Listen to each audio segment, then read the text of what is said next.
And we're back.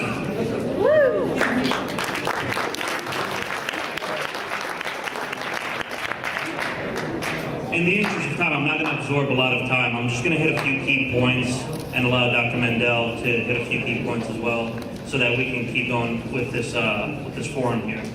One of the most common misconceptions when dealing with the Gaza issue is I kept hearing a lot in the media, from politicians, from the Israeli government, that the Gaza invasion was as a result of rockets being fired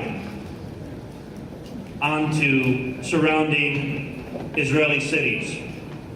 Well, recently, I had the opportunity to actually sit with a gentleman who I'm sure everybody in here is familiar with.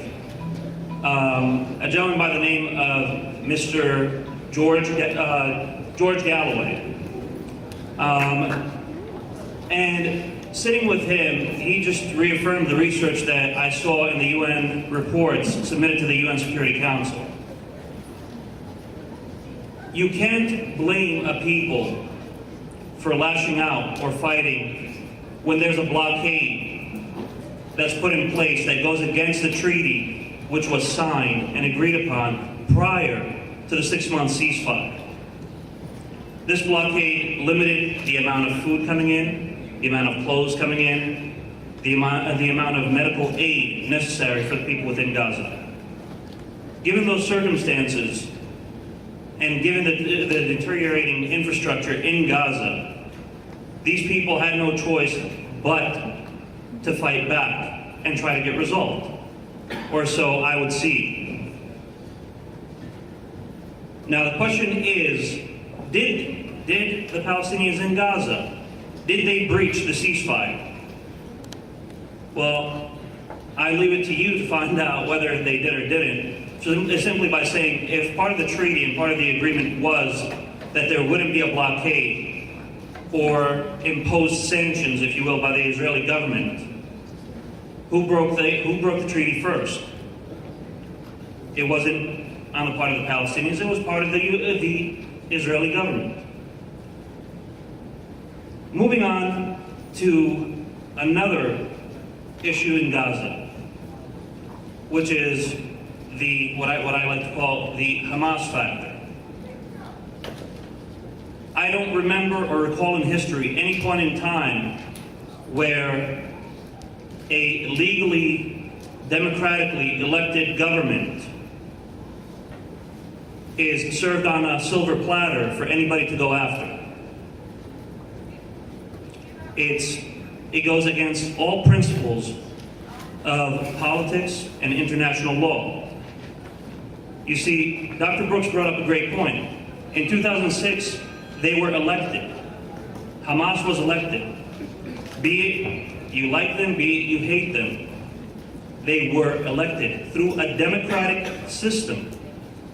And just like it is stated in Abraham Lincoln's Gettysburg Address, they were elected from the people, by the people, for the people.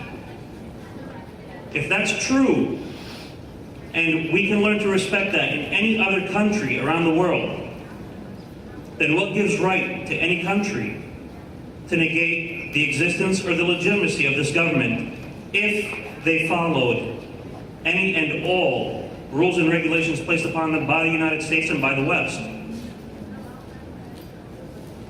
Therefore, I want to come back to this point of Hamas. Hamas was basically sought in this 22-day invasion. That was the point and the target of Israel, is to wipe out anything called Hamas. Now, by definition, if we look at it that way, well, there's a few words that come up that actually fit that description. The most prominent one is murder.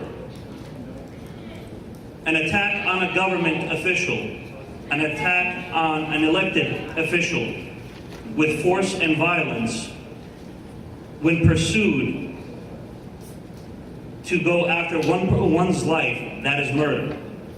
And that's what it basically comes down to.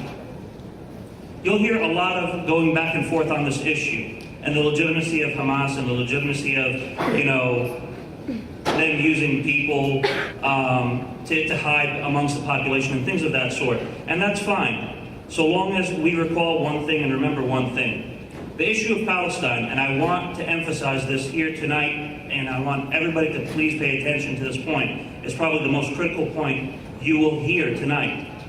The Palestinian and Israeli conflict is not an Islamic and Jewish conflict. It is not a war of religion. Although many people in the media would love to coin it as a religious war between two of the most dominant religions in the world, it is not.